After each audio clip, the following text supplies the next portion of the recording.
शिवाजी महाराज आणि अफजल खान यांच्यातील संघर्ष मराठा साम्राज्याच्या इतिहासातील एक अत्यंत महत्त्वपूर्ण व ऐतिहासिक प्रसंग आहे. हा सामना 1959 साली सह्याद्री पर्वतांच्या जंगलामध्ये पन्हाळा किल्ल्याच्या जवळ असलेल्या प्रतापगड किल्ल्यावर झाला. अफजल खानाने शिवाजी महाराजांना विश्वासात घेऊन त्यांच्याशी शांततेत चर्चा करण्यासाठी एक पत्र पाठवले.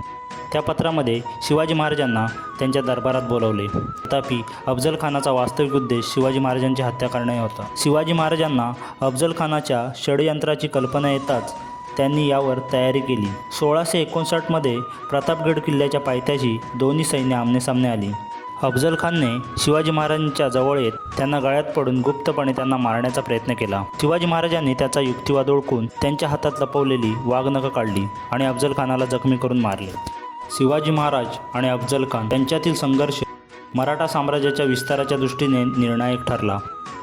हा संघर्ष शिवाजी महाराजांच्या सैन्याची ताकद आणि त्यांची युद्ध कौशल्य दर्शवणारा